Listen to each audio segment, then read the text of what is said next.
in India. This situation reminds me that when Professor Sarvapalli Radhakrishnan was Spalding professor in Oxford University, sometimes in the auditorium, the only three people present were Professor Radhakrishnan and Mr. and Mrs. Spalding. And today's, in the COVID pandemic situation, we see that the auditorium is not full, it's not only partially full. Anyway, Swami Suparananda Maharaj, who is the secretary and head of the Ramakrishna Mission Institute of Culture, Gold Park, Calcutta, will say a few words inaugurating Sumana Memorial Lecture, and will also introduce today's speaker, Professor Mau Dasgupta. Thank you.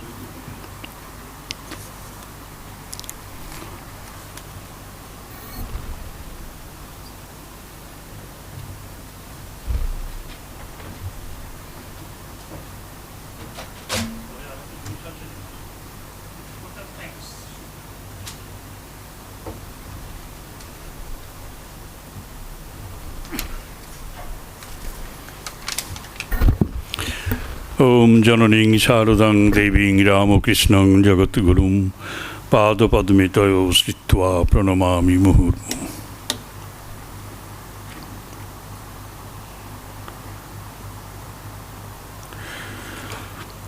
So we have assembled here this afternoon to listen to a speech by Professor Mau Dasgupta on the great women of the Vedas and the Upanishads. Not all women, a few women, great women from our scriptures, Vedas and Upanishads. This lecture is being given as the memorial lecture on Sumana Bhattacharya. Sumana Bhattacharya Memorial Lecture. As is the custom,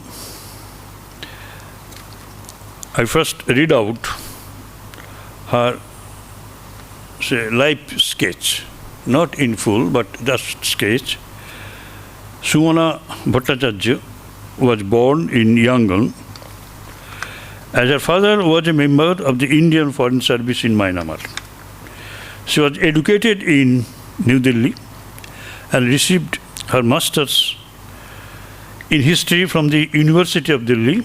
After her marriage to Partho Bhattacharya in US, she received formal initiation in the spiritual life from her guru, the 11th president of Belur Math, Swami Gambhiranandaji Maharaj. Mr. Partha Bhattacharya has confirmed to us that Sumana never deviated from her spiritual life even for a day, and said her prayers all mornings of her life before starting every day duties, and ended her day saying prayers again. Mr. Partha Bhattacharya also confirmed to us that Sumana never indulged in material life. She read holy books and holy music. When not pursuing her music training in the songs of Rabindranath Tagore, the first Nobel laureate from Asia and one of the greatest world poets that our country has ever produced, Sumana also received her diplomas in classical music from Pandit Jasraj Institute of Music in New Jersey.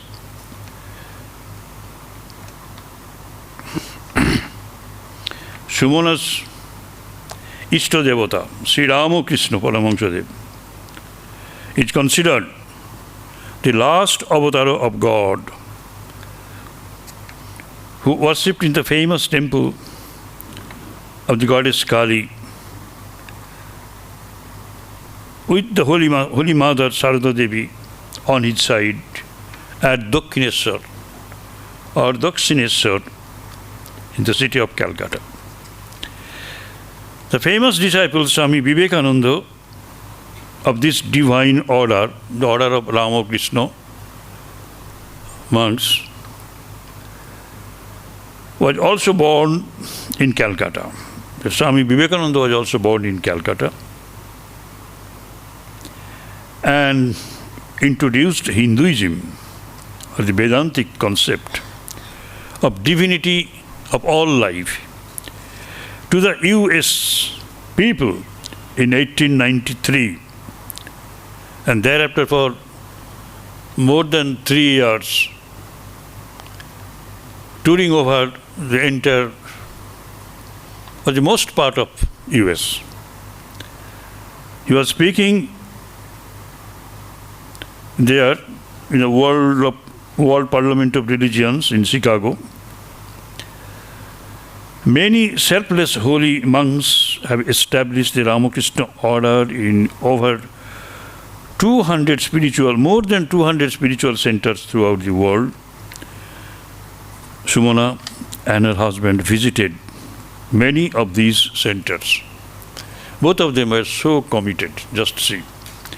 We are delighted that one of our sisters has achieved recognition for her work and wisdom in the realm of the spiritual world, even among monks and nuns. Many try, but very few succeed in knowing the truth. For a householder, the temptations are too many, and to stay unruffled needs discipline and practice of a resolute mind.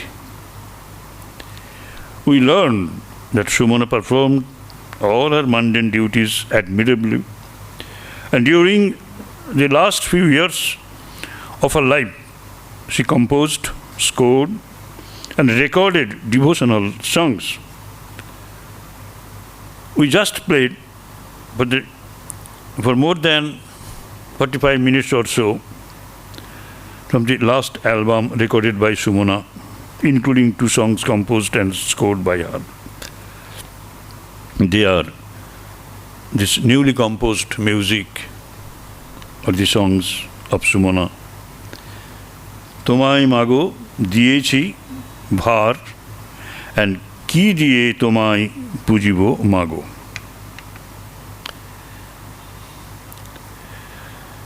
Now is the time to listen to Professor Mau Dasgupta of Calcutta University, an internationally acclaimed, eminent scholar of Hinduism.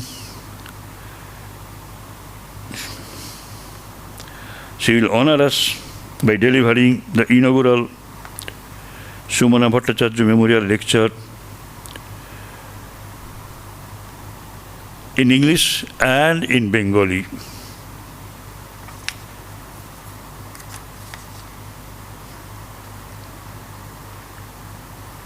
Professor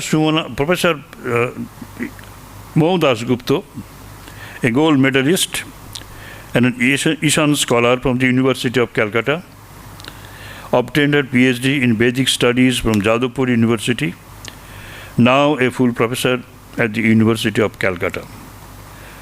Professor Mau Dasgupta was a visiting fellow at Oxford University and has toured extensively throughout the world for teaching and attending seminars in many universities. Her publications are too numerous to mention. She is also a published poet. So this aspect we didn't know. Thank you,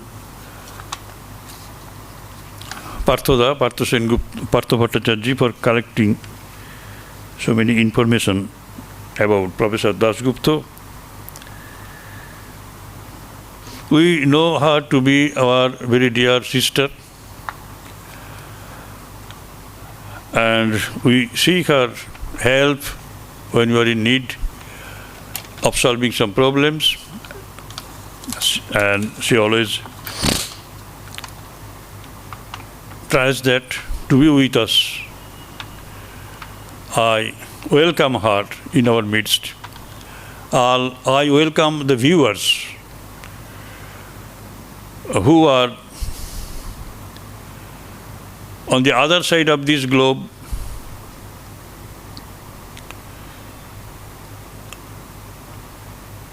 using the Google Meet facility. They would be listening to Professor Moh Dasgupta deliberating on a few great women in our Vedic period. And this is, again, once again, I remind you, this is going to be the first Sumana Bhattacharya Memorial Lecture. She was a great lady, a devout lady, a spiritual personality, and she lived a quality life. And quality life can be lived only when we make quality contribution to society. She used to visit India along with her husband. We had several occasions to meet her.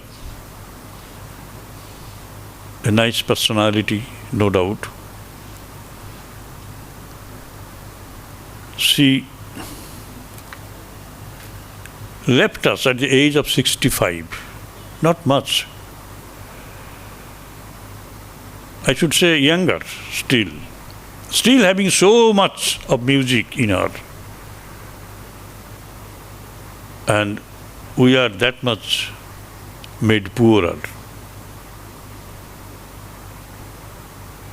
Sri Ramakrishna has taken her away from us. Possibly her time was ripe to leave this world. The soul must take several vehicles, several bodies to perfect itself. And there is no scope for us to lament. We only pray. Let she grow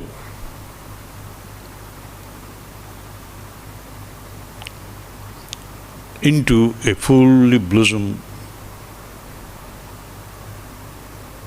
perfected divine soul.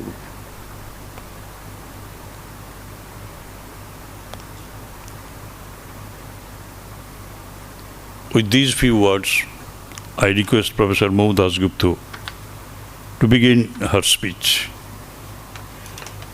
on a few great women in the Vedic and Upanishadic days. Thank you.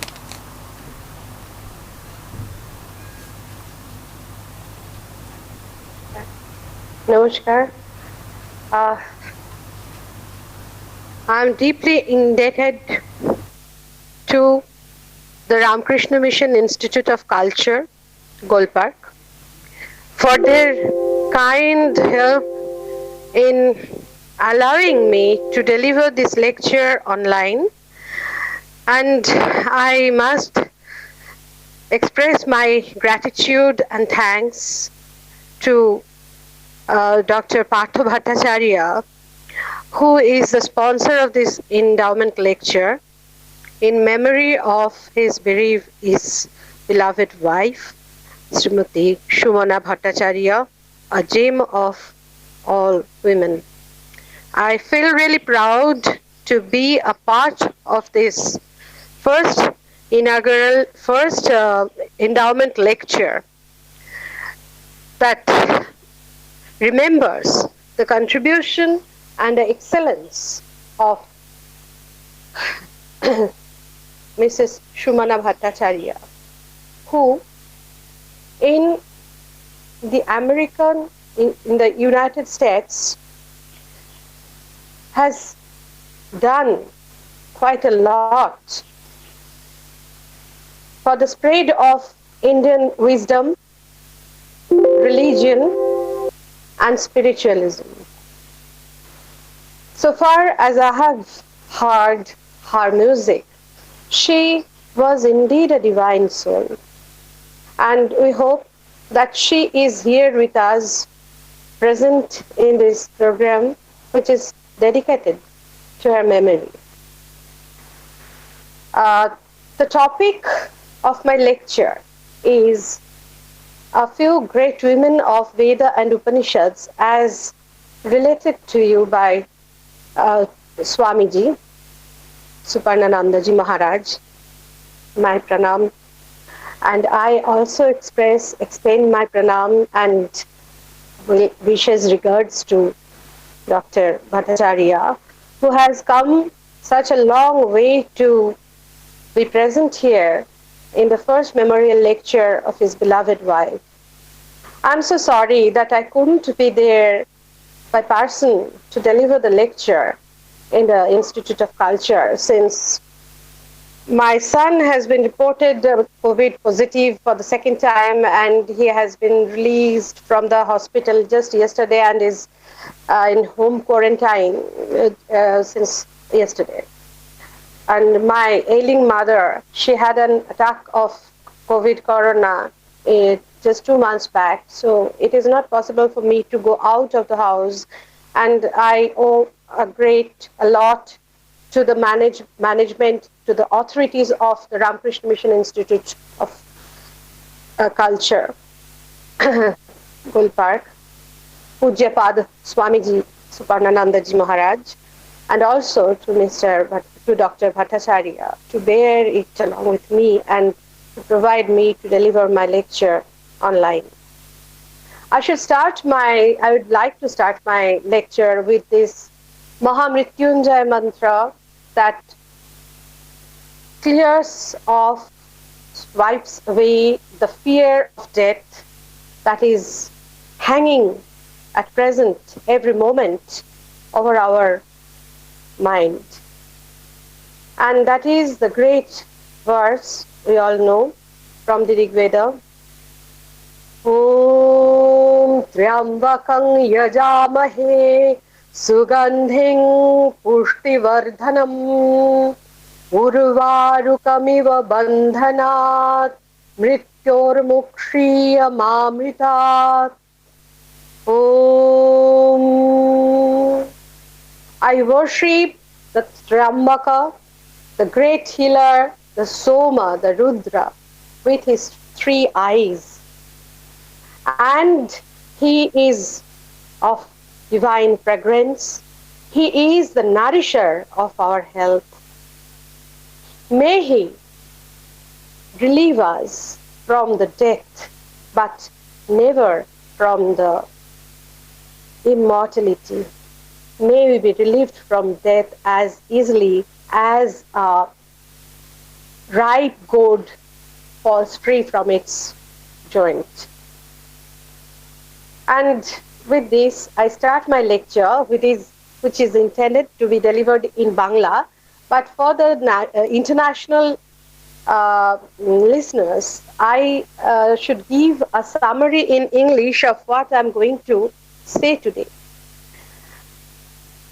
The women of India, this is a vast topic, but we have focused on great women, a few great women of Veda and Upanishads.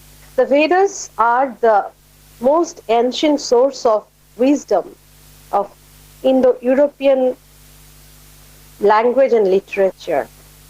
The Indo-European people, as the scholars have identified today,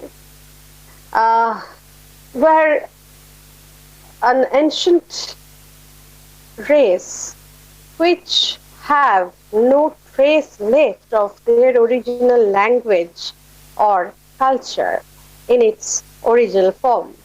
But the development of the Indo-European people, their changes through ages and through countries, have come to us.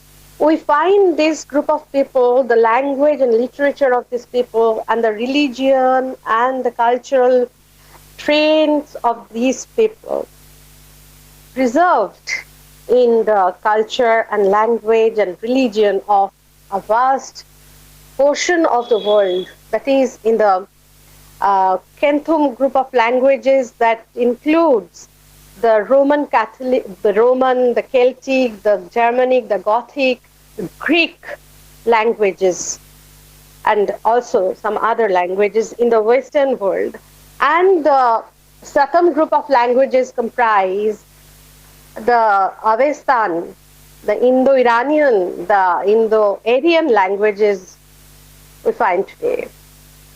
And Indo-Aryan language is also divided in three parts, and namely they are the Old Indo-Aryan, the Middle Indo-Aryan, and the New or Modern Indo-Aryan. In the Old Indo-Aryan part, we find two branches of the language. The earlier one is called the Vedic language. It is otherwise called the Chandas, and it is the archaic language that preserves a vast literature, which is oral in its core form and as huge as anything, like an ocean.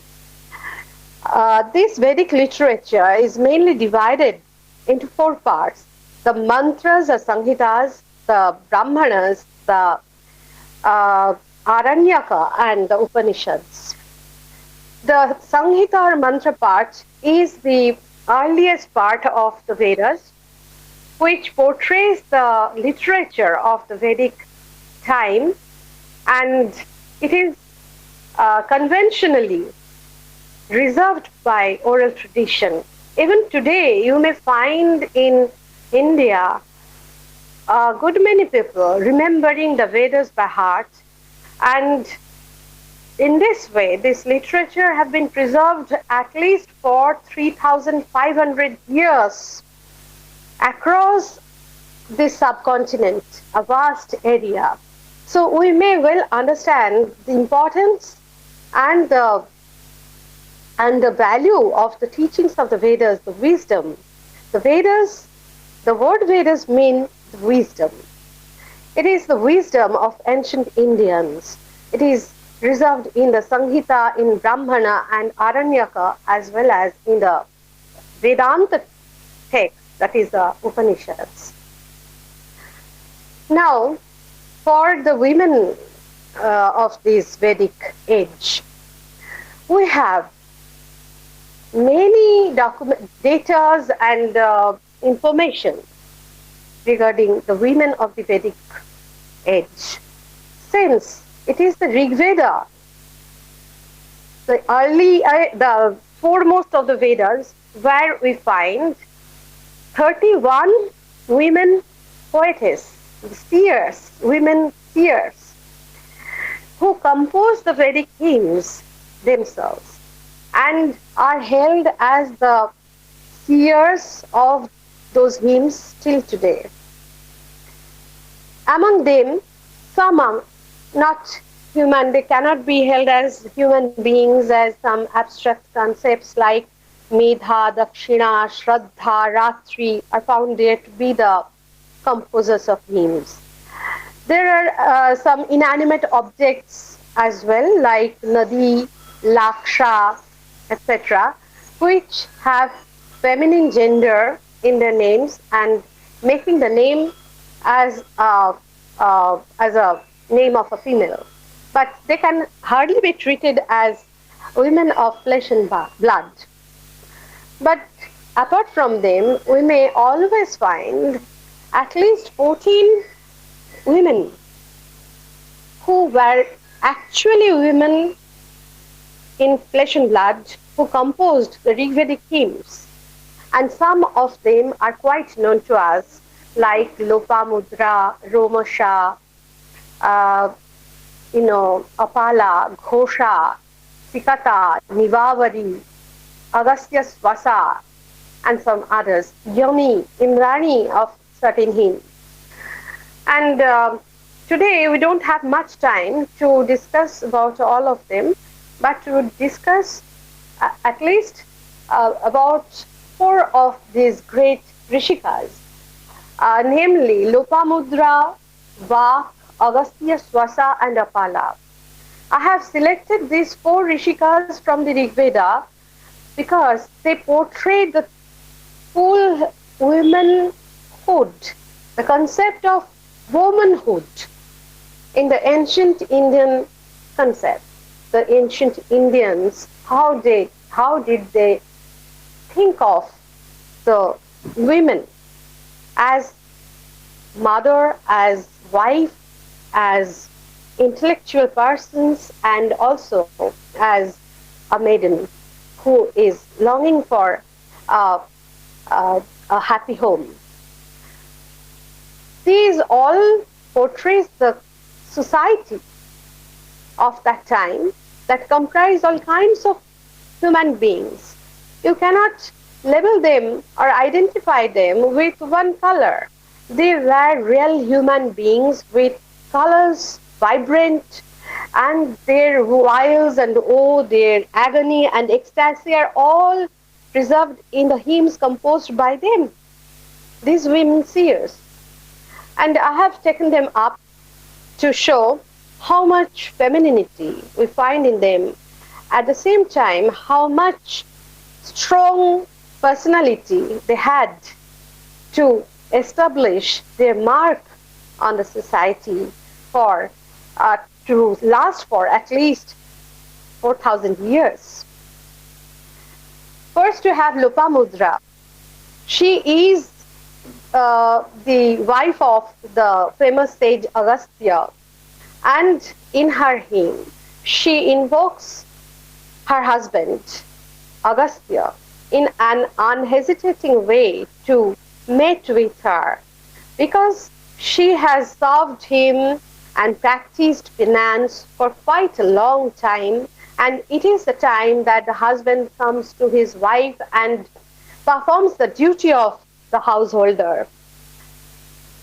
He may produce a child progeny to carry his thoughts and works ahead, and we'll try to have a closer look in the poem of Lopamudra, urging her husband to unite with her, and there is no hesitation in her words, as she says in clear words that the sages of past, they who saw the truth, all of them had a balanced life.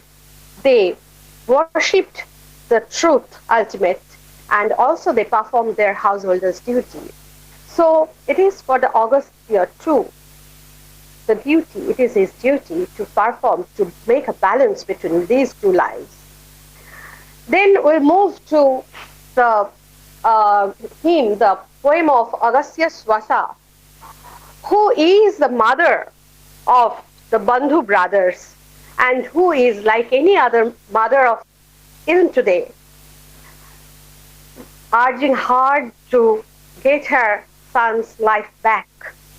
She is not known by her name, but she is known by the name of her famous brother Agastya, and is called Agastya Swasa, the sister of Agastya. You see, the woman has lost her name and has submitted completely in the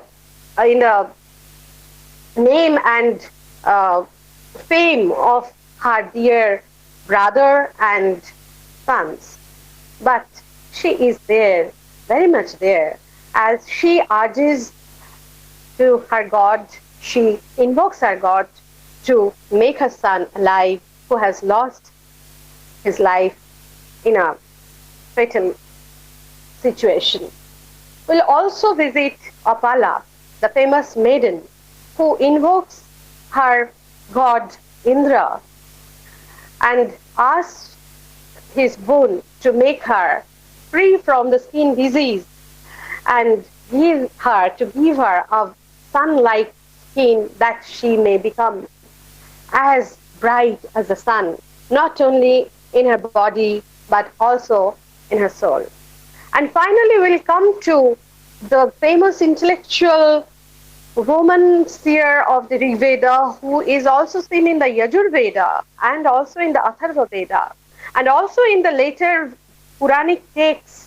And she is none other than Devi Vak, the daughter of Ambrina. She invokes herself. She finds herself as the great being, the supreme soul, and lords her own self. We'll come to her as well. Then we'll switch over to the age of the Upanishad as the title of my talk indicates, that we'll also discuss some of the great women of Upanishad and who can be there to be mentioned, but the great Gargi Vachaknavi, Maitreyi, the intellectual wife of Yajnavalkya, the sage of the Shukla Yajurveda, and also Uma Himavati of Kenopanishad, and also a hint to Sulabha Pratitheyi, of whom we get only a few data, not much. Gradually, these great women lost their hold in the society, and in the next age of Buddhism, we find some very bold characters, women personalities, influencing the Buddha and contributing much to the Buddhism. But due to the dearth of time, we won't go that far. But we must mention that the women of later India lost their position in comparison to their earlier they had, that they earlier possessed in the Vedic time, especially in the time of the Rig Veda. Why did so happen? Because the history changed. Not only the interest of some people, but also for some historical reasons that include foreign aggression and also some internal conflicts. Women were the most soft target, and they were to be protected first. Not only that, it was much easier to get their right, their whatever they had under the command of the male patriarch. In order to protect the interest of the stronger species of the society, it is always that the weaker people have lost their right. However, we are discussing here the original Vedic women who were great in every aspect, and the women as we find them in the Upanishads, who have contributed much to the scholarship, the culture, the religious build-up of this country. And now I'll switch over to Bengali and deliver my lecture, the rest of my lecture in Bengali. I would welcome if anything in the rest of my lecture is not understood or needs clarification in English. I would certainly like to do that if the time is granted to me. However, I start with Lopamudra's hymn. Lopamudra, Agastya পত্নী। লোপামুদ্রাকে আমরা পাই ঋগ্বেদের প্রথম মণ্ডলে। সেখানে আমরা 179 নম্বর সূক্তে মোট দুটি মন্ত্র লোপামুদ্রার নামে উদ্ধৃত হতে দেখি, অর্থাৎ লোপামুদ্রাই হলেন সেই দুটি মন্ত্রের বক্তা ঋষি। ঋষি হচ্ছেন তিনি যিনি বেদের মন্ত্রগুলি উচ্চারণ করেছেন, যার নামে মন্ত্র তিনি হচ্ছেন ঋষি। ইয়স্য বাক্যং স ঋষি, এটি হচ্ছে অনুক্রমণিকার কাত্যায়নের সর্বানুক্রমণিকার একটি নিয়ম, যে বেদের মন্ত্রগুলি যার বাক্য বলে বহু পরম্পরাক্রমে স্বীকৃত, তিনি হচ্ছেন সেই বেদমন্ত্রের ঋষি। কাজেই আমাদের এই ঋগ্বেদের প্রথম মডেলের 179 নম্বর যে সূক্ত, তার 1 এবং 2 এই দুটি মন্ত্রের ঋষি হলেন আমাদের লোপামুদ্রা। কারণ আমাদের প্রাচীন উৎসগুলি যারা এই পরম্পরাক্রমে ঋষি ধারার সন্ধান যোগায়, সেই বৃহৎ দেবতা এবং আশানুক্রমণী নামে গ্রন্থে আমরা লোপামুদ্রাকেই পাই এই দুটি মন্ত্রের ঋষিকা হিসেবে। আমরা দেখে নিই লোপামুদ্রা এবং অগস্ত্যের এই কথোপকথন, যা তুলনামূলকভাবে ঋগ্বেদের অর্বাচীন অংশ ঋগ্বেদের প্রথম মণ্ডলে রয়েছে।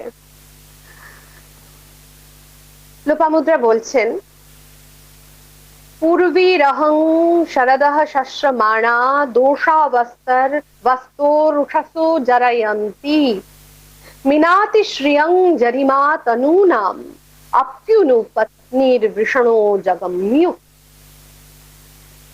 বলছেন তিনি এই মন্ত্রটি তাঁরই স্বামী অগস্ত্য মৈত্রাবরুণীর উদ্দেশ্যে। এ ছন্দ ত্রিষ্টুপ এবং দেবতা রতি। মনে রাখতে হবে, ঋগ্বেদের মন্ত্রের বিষয় যা, তার দেবতা তাই, অর্থাৎ মন্ত্রে যে বিষয়টি বর্ণিত হয় সেটি তার দেবতা। এখানে পত্নী হিসেবে লোপামুদ্রা তার পতির কাছে যে রতি প্রার্থনা করেছেন, সেই রতি হচ্ছেন এই মন্ত্রের দেবতা। আমরা এই মন্ত্রের একটি চমৎকার অনুবাদ আমার আচার্য গৌরী ধর্মপালের বাংলায় একটু শুনে নেব। কত বছর দিন রাত শ্রম করেই চলেছে করেই, এলো আর গেল কত কত উষা, বুড়ো হলাম, অঙ্গে অঙ্গে যত রূপ ছিল জরা ঝরায়, আর না এখন পত্নীর কাছে পতি আসুক। এখানেই থেমে গেলেন না লোপামুদ্রা। অগস্ত্যকে তিনি আহ্বান করেই চললেন, কারণ অগস্ত্য ধ্যানমগ্ন। তিনি অগস্ত্যের এই দ্বিধাদ্বন্দ্ব কাটিয়ে তাকে সংসার জীবনের অভিমুখী করার জন্য বললেন, ये चिद्धि पूर्वादित साप आसन साकं देवेभिरवदनृतानि ते चिद अवासुर नहि अंतमापु समूनु पत्नीर वृषभीर जगम्यु। এই পাখাটা একটু বন্ধ করে দাও, আওয়াজ হচ্ছে। এইটির অনুবাদও আমি বলছি। পূর্বপুরুষ ঋতের রসিক ছিল যারা, দেববৃন্দের সঙ্গে করত ঋতকথন, তারাও নামিয়েছিল নেমেছিল পায়নি তল, পুরুষপতির সঙ্গে পত্নী তবে মিলুক। এবং লোপামুদ্রার এই আকুতি, এই আকুল আহ্বান শুনে অগস্ত্য সাড়া দিলেন। তিনি বললেন, নমৃষা শান্তং যদবন্তি দেবা বিশ্বা ইৎস্পৃধো অভ্যবস্নভাব জয়াবেদত্র শতনীথমাজিং যৎ সম্যঞ্চা মিথনৌ অভ্যজাব। বৃথা হয়নি সে শ্রম যাকে রাখে দেবতারা, স্পর্ধিত যত শক্তিকে এসো হার মানাই, শতমুখী এই সংগ্রাম এসো জয় করি, একাত্ম হয়ে যেখানে আমরা দুজনে যাই। তারপরে আরো বললেন, তিনি তো দীর্ঘকাল ব্রহ্মচর্য সাধনা করেছেন, তিনি ভুলে গেছেন এই সংসার জীবনে কিভাবে ফিরতে হয়, কিন্তু এটিও তো কর্তব্য, তার পবিত্র দাম্পত্য কর্তব্য। তিনি বলছেন, নদস্য মারুধতা কাম আগন্মিত আজাতো অমুতঃ কুতশ্চিৎ লোপামুদ্রা বৃষণং নিরিনাতি ধীরম অধীরা ধয়তি শ্বসন্তম। স্তবনে নিরত ছিলাম রুদ্ধ ইন্দ্রিয়, জাগলো কামনা, হেথা হোথা কোথা জন্মালো, বিউভলা লোপা ধীর পুরুষকে করে উতল, ঘন বহে শ্বাস সে পিপাসার্তা পান বিফল। এবং এই যে তার কামনা, তাকে কিন্তু অগস্ত্য মোটেই নিরাকরণ করলেন না, ব্যর্থ হতে দিলেন না, কারণ এটি একটি সম্ভাবনাকে বয়ে আনছে পরবর্তী প্রজন্ম, যে প্রজন্ম হবে অগস্ত্যের ভাবগৌরবে উজ্জ্বল।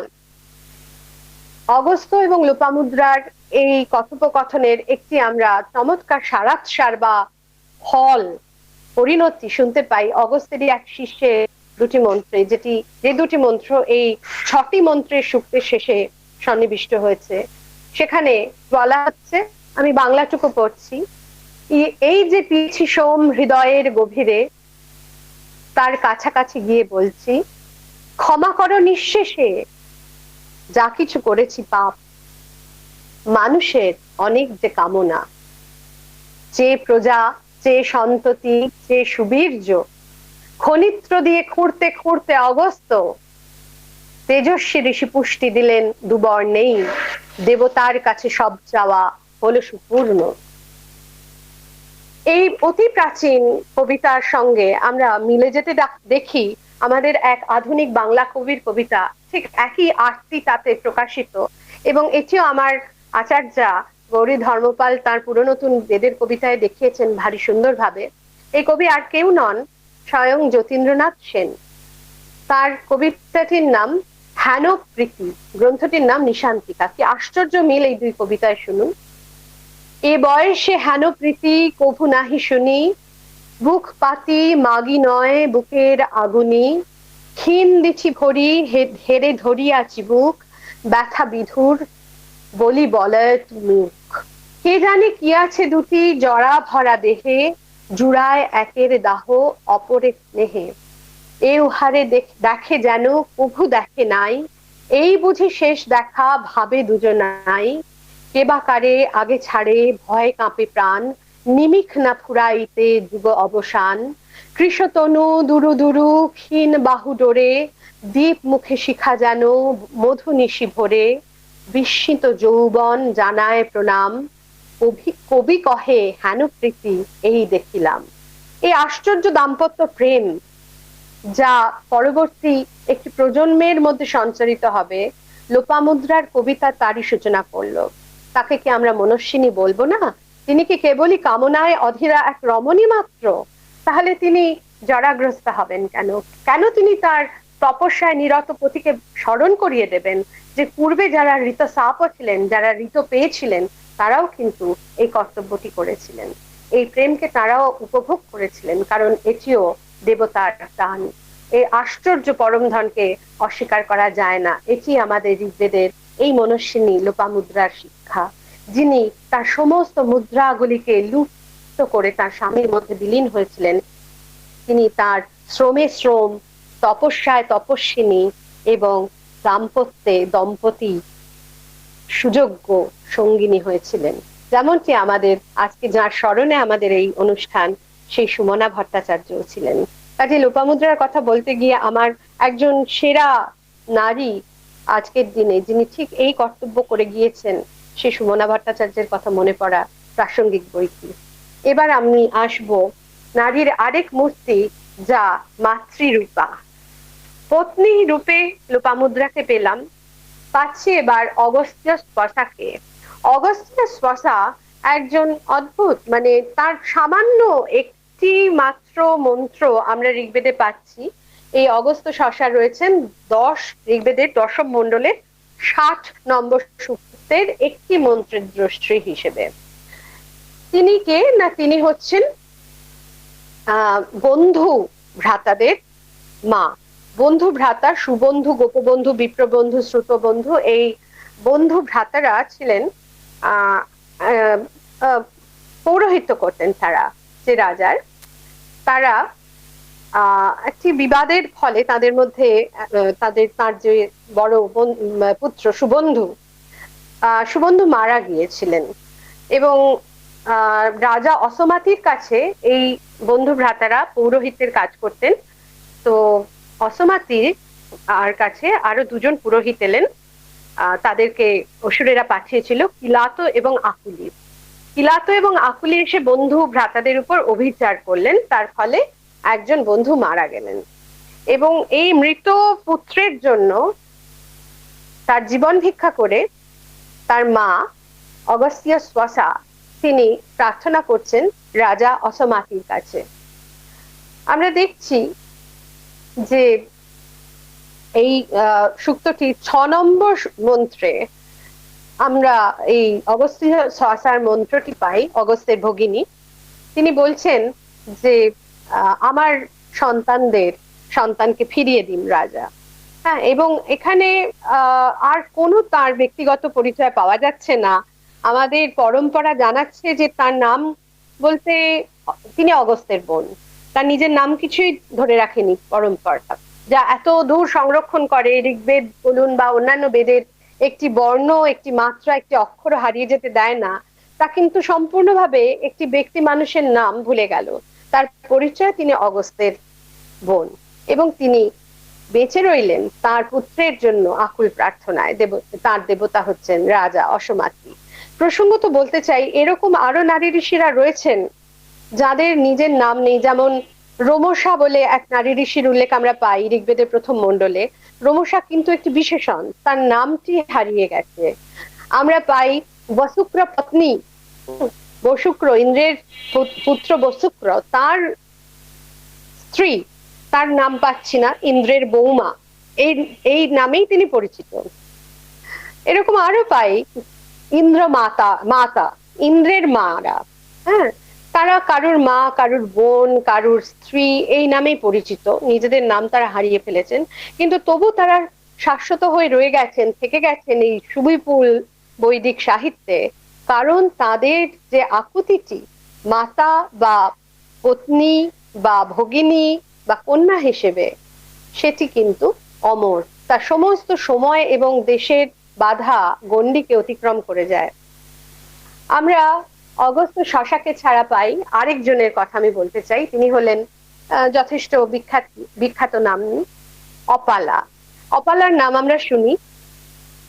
অপালা একটি কুমারী মেয়ে, যদিও এ নিয়ে যথেষ্ট বিতর্ক আছে যে অপালা কুমারী না তিনি পতি পরিত্যক্তা, এ নিয়ে অনেক প্রাচীনকাল থেকেই বিতর্ক আছে। এবং আমাদের যারা প্রাচীন ভাষ্যকার ঋগ্বেদের, যেমন সায়নাচার্য বা তারও পূর্ববর্তী ভেঙ্কট মাধব, এরা বলেছেন যে আসলে অপালা হচ্ছেন পতি পরিত্যক্তা, তার পতি তাকে পরিত্যাগ করেছিলেন। কিন্তু আমরা যদি খুঁচিয়ে অপালার কবিতাটি দেখি, আমরা দেখব যে অপালা একটি কন্যা। হ্যাঁ, তাকে প্রথম মন্ত্রী বলা হয়েছে, তিনি নিজেই বলছেন নিজেকে কন্যা বা রাবায়তি স্তুতাবিরত অস্তং ভরন্ত্যব্রবীত ইন্দ্রায় বৈ সুনবে ত্বা শক্রায় বৈ সুনবে ত্বা। একটি মেয়ে, একটি কন্যা, সে জল আনতে গেছিল, পথের ধারে কুড়িয়ে পেয়েছিল সোমলতা। সেই সোমলতাটি নিয়ে বাড়ি ফিরতে ফিরতে বলল সে যে, ওরে সোমলতা, আমি তোকে ইন্দ্রের জন্য পেষণ করব, শক্রের জন্য পেষণ করব। এই বলতে বলতে সে চিবোতে লাগলো সোম নিজের দাঁতেই, এবং ইন্দ্র কাছাকাছি কোথাও ছিলেন।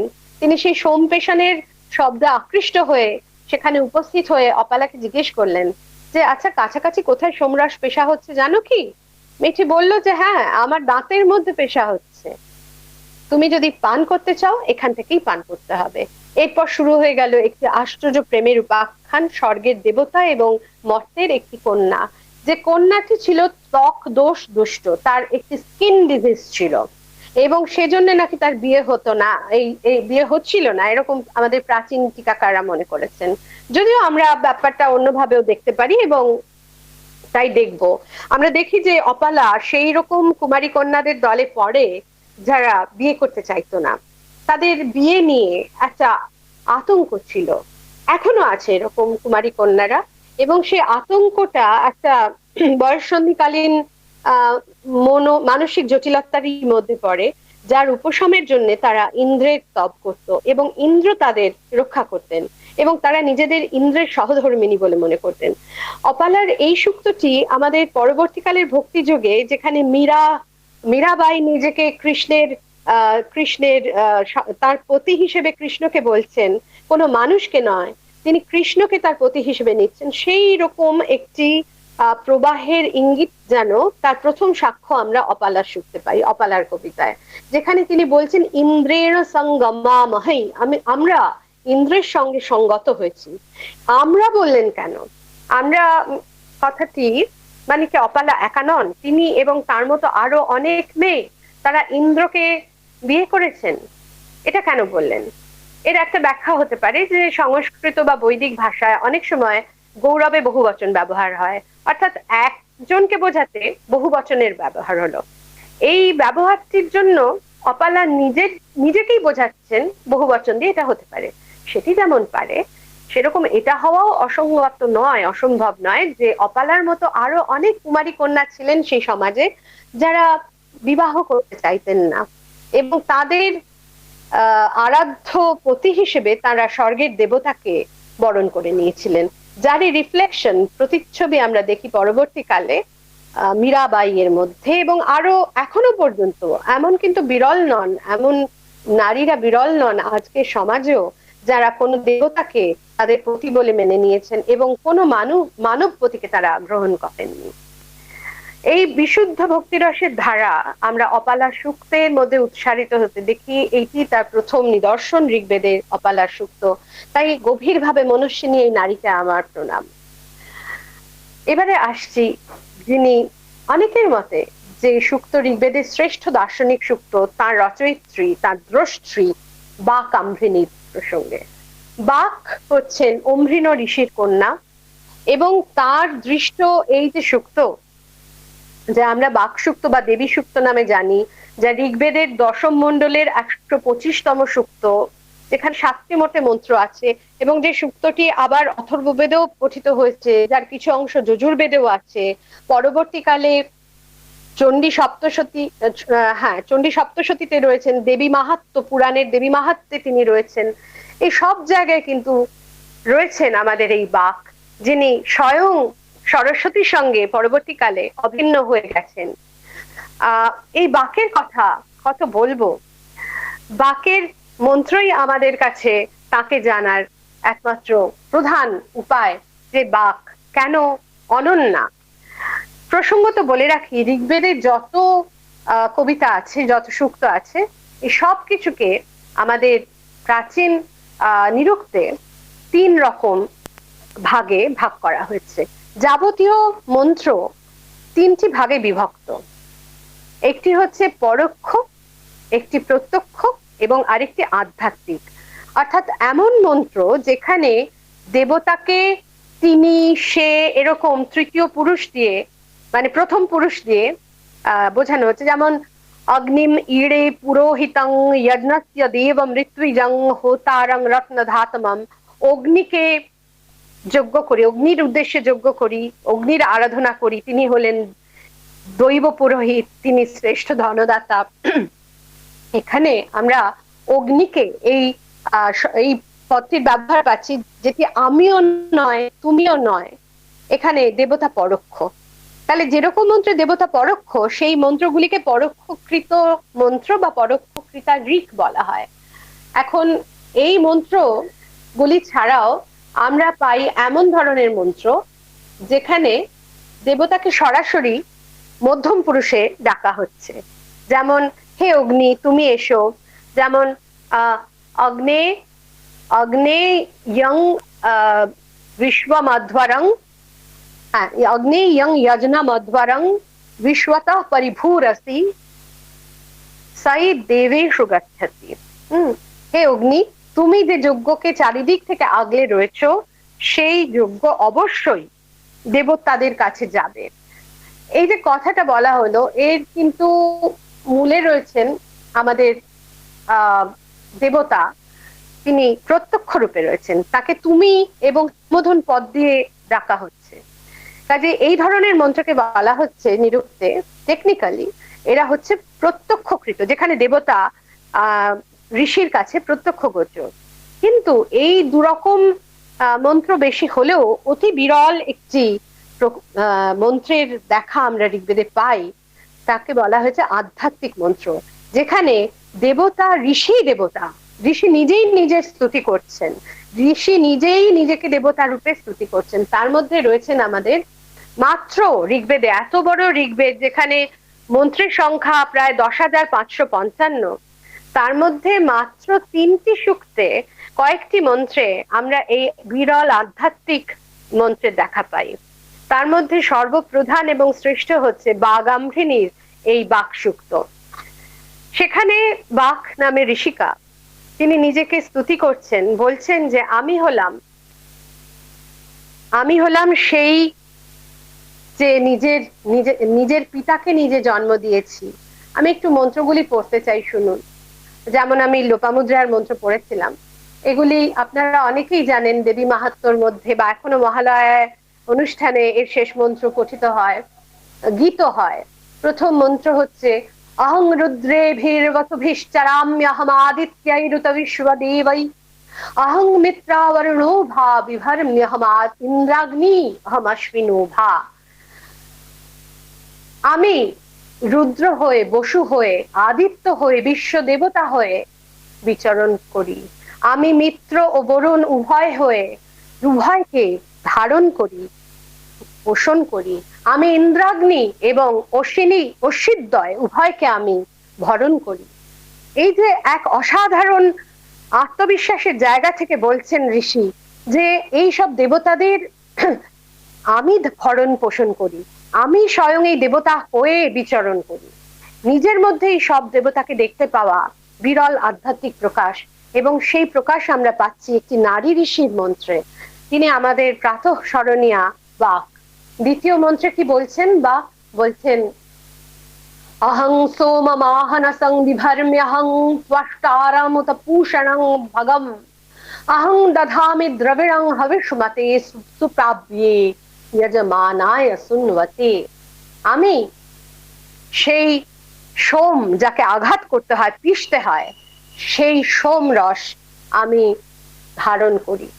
কাকে দিই? কার জন্য ধারণ করি? পুষাকে দিই, ভগকে দিই। এই দেবতারা যারা সূর্যেরই, আদিত্যেরই প্রকাশ, ভিন্ন ভিন্ন রূপ, তাদের জন্য সোমরস আমি পেষণ করি। আমি যে যজমান যজ্ঞ করেছেন তাকে তার প্রার্থিত যজ্ঞ ফল দিই। এ কথা বলছেন যিনি, তিনি সর্বদেবতার অধীশ্বরী দেবতা। তিনি নিজেকে দেখছেন একেবারে রাষ্ট্রী রূপে, অর্থাৎ ঈশ্বরী রূপে। অহং রাষ্ট্রী সঙ্গমনি বসুনাং চিকিতুষী প্রথমা যজনীয়ানাম তাং মা দেবা যদধু পুত্রা ভূরি স্থাত্রাং ভূরিয়াবেশয়ন্তিম। আমি হলাম ঈশ্বরী, আমি সমস্ত বস্তু, সমস্ত উজ্জ্বল সম্পদের বিদুষী। আমি সমস্ত যজ্ঞীয়দের মধ্যে, যারা যজ্ঞ পাওয়ার যোগ্য, তাদের মধ্যে আমি প্রথমা। সেই আমাকে দেবতারা বহু জায়গায় রেখেছেন, আমি বহু রূপে বহুর মধ্যে প্রবিষ্ট হয়েছি। এই হলো তৃতীয় মন্ত্র। চতুর্থ মন্ত্রে বলছেন ময়াসো অন্নমত্তি ইয়ো বিপশ্যতি ইয়ঃ প্রাণিতি ইয় ইং শ্রুত্যুক্তম অমন্তবো মাং ত উপক্ষ্যন্তি সুধি শ্রুতা শ্রদ্ধিবংতে বদামি। আমার মধ্যে দিয়ে তিনি অন্ন ভোগ করেন, আহার করেন, শ্বাস নেন, দেখেন, শোনেন প্রত্যেকে। অর্থাৎ যিনি ভোক্তা, তার হয়ে আমি ভোগ করি। যিনি জানেন না আমার স্বরূপ, তিনি না জেনে আমারই মধ্যে বাস করেন।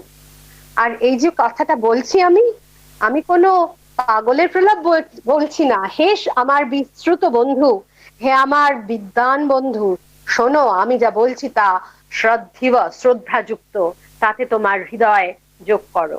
আমি যা বলছি তাতে তোমার বিশ্বাস স্থাপন করো। এ কথা বলে তিনি আরো গূঢ় তত্ত্বে যাচ্ছেন। সেই তত্ত্ব গায়ে কাঁটা দেয়। অহমেব ত্বয়মিদং বদামি জুষ্টং দেবেভিরুত মানুষেভি ইয়ং কাময়ে তং তমুগ্রং নৌমি তং ব্রহ্মাণং তম ঋষিং তং সুমেধাম। আমি স্বয়ং এ কথা বলছি। কি বলছি? যা দেবতাদের এবং মানুষদের কাছেও জুষ্ট, প্রিয়। আমি যাকে কামনা করি তাকেই আমি উগ্র করি, তেজস্বী করি, তাকে করি ঋষি, তাকে করি ব্রহ্মা বৃহৎ, তাকে করি সুমেধা, মনস্বী। এই মনস্বিনী তিনি যাকে চান তাকেই তিনি মনস্বী করেন। তিনি বলছেন আমি আমার পিতাকে জন্ম দিয়েছি। কি অদ্ভুত কথা! অহং রুদ্রায় ধনুরাতনৌমি ব্রহ্মদ্বিষে শরবে হন্তবাউ অহং জনায় সমদং কৃণম্যহং দেবা পৃথিবী আবিবেশ। আমি রুদ্রের জন্য ধনুকটি টান টান করে মেলে ধরি, যাতে তিনি ব্রহ্মদ্বেষ্টা, বৃহৎকে যে বিদ্বেষ করে, সেই সরু নামক শত্রুকে তিনি হত্যা করতে পারেন। যা কিছু বৃহতের বিনাশক, তাকে যাতে হত্যা করতে পারেন সেই রুদ্র, সেই জন্য রুদ্রের ধনুকটি আমি বিস্তৃত করে দিই। আমি সমস্ত মানুষকে সমাদং ক্রীড়মি, তাদের মদযুক্ত করি, হর্ষযুক্ত করি, এবং করে আমি এই দুলোক ও ভুলোকের মধ্যে আবিবেশ প্রবেশ করে রয়েছি। এই দুলোক ও ভুলোককে আমি নির্মাণ করেছি এবং আমি তাতে প্রবিষ্ট হয়ে আছি। তারপরে কি বলছেন? বলছেন সেই আশ্চর্য তত্ত্ব अहं सुवे पितरमस्य मूर्धन मम योनिरप्सु अन्तः समुद्रे ततो वितिष्ठे भुवनानु विश्वातो अमुं द्यां वर्ष्मणोपस्पृशामि। আমি এই আকাশের মাথায় জন্ম দিয়েছি পিতাকে।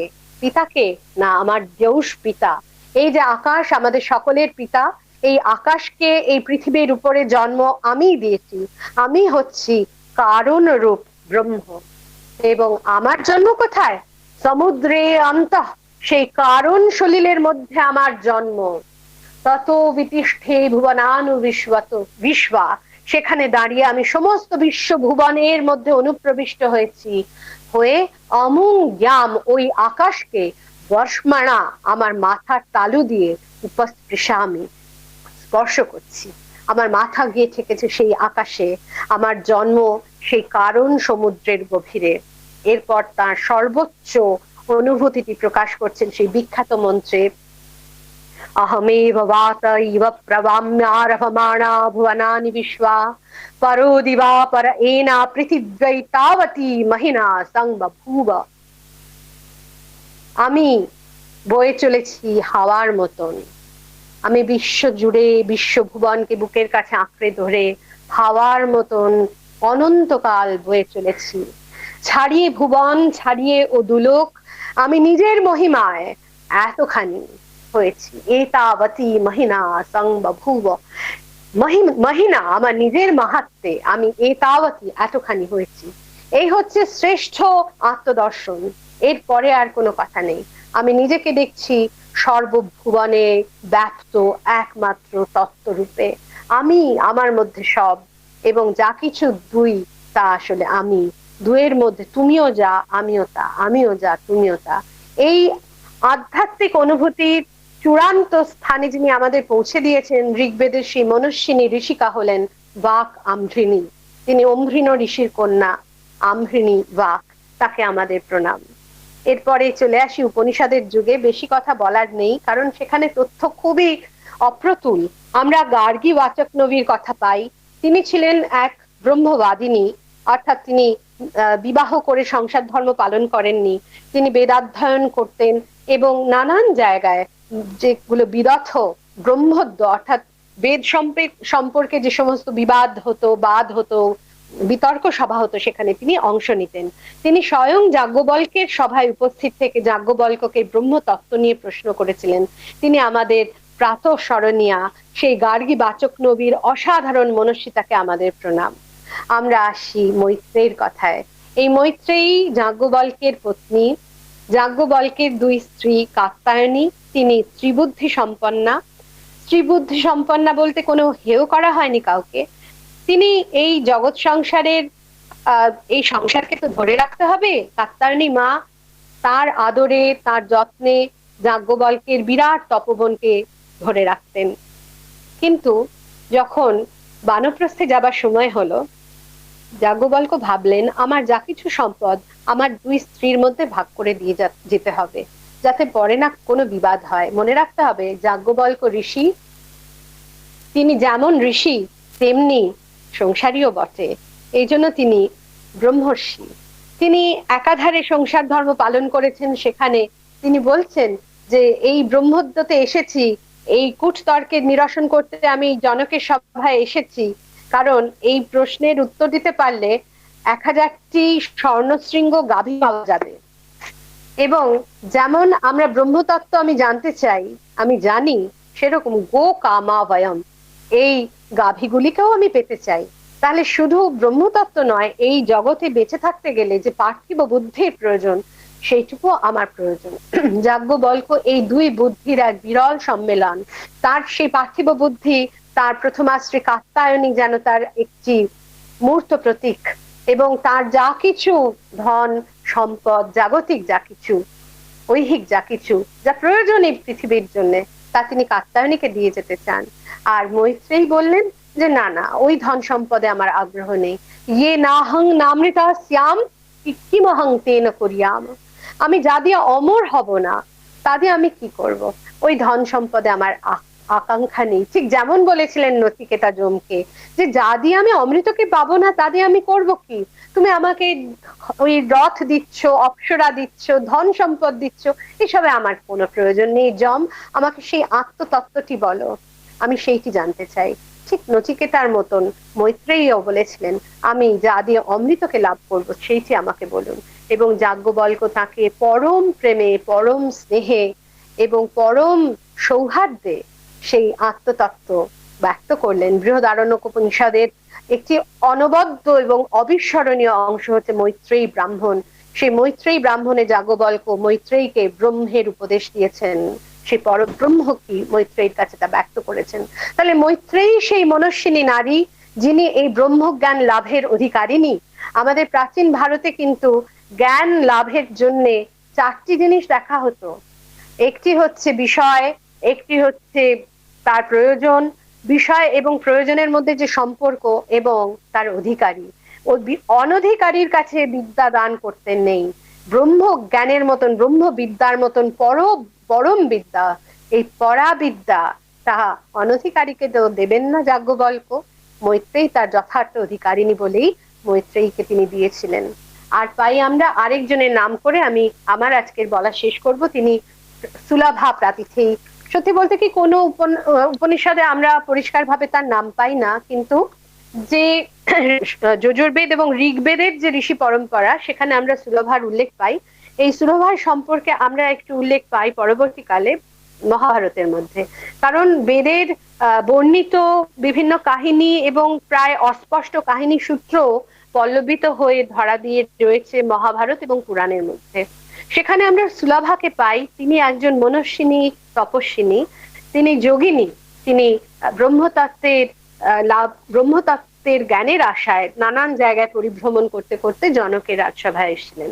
তার কাহিনী আমরা পাই মহাভারতের শান্তি পর্বে। এছাড়া আমরা কেনোপনিষদে উমা হৈমবতীর উল্লেখ পাই। তিনি সেই বিপদের সময় যখন ঋষির কাছে সত্যটি উদ্ভাসিত হচ্ছে না, ভোরের আলোর মতন, উষার মতন প্রস্ফুটিত উদ্ভাসিত হয়ে উমা হৈমবতী তাকে দেখিয়ে দিয়ে গেলেন সত্যের পথটি কি, যে সত্য হিরণ্ময়েন পাত্রেণ অপাবৃত।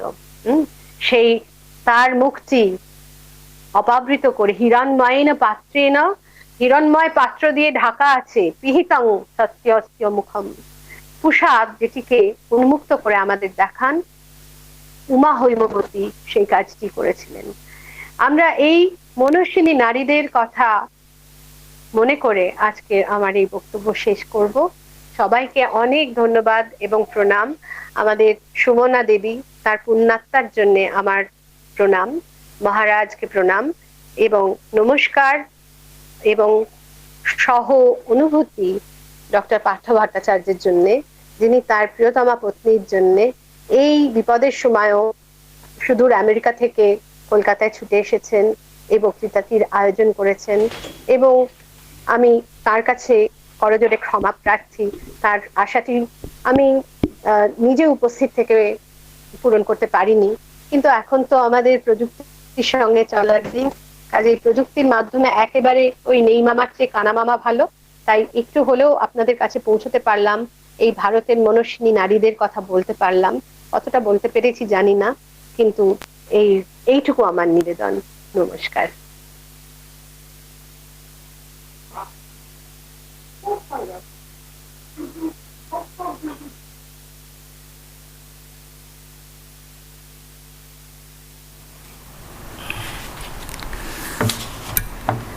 Thank you for a very illuminating talk, Professor Dasgupta. You reminded of so many things, including our Mahalaya Ratri Shukta, Virendra Krishna Bhadra. You quoted those lines and beautifully explained. From Upanishad, you said, Hiranmayano patrena satyasapi hitang mukhang tattvang pushan apabrenu satyadharmaya drishtay. You will find this in the Dakshineshwar Kali Temple, Dadosh Shiv Mandir. And when I was a student in Shivpur Engineering College, I used to visit. in one of the temples, one of the sides, this sloka is inscribed, reminded of that. And there are other things you said about, Yagyavalkya and Gargi Vachaknobi, daughter of Rishi Vachakno. And Yagyavalkya and Gargi discourses you reminded, about the nature of Brahman. And I very much, am thankful to you for being able to deliver the inaugural lecture. I am also deeply indebted to Swami Suparnanandaji Maharaj for arranging this and for setting this up, this whole program, and to the Institute, all the people who helped, Manoj and Saurabh and Shayak, amongst others. I am very thankful to all of you, and my deep regards and respect to you all. And for the audience, I also appreciate your, coming over here in the pandemic. And I thank you from the bottom of my heart.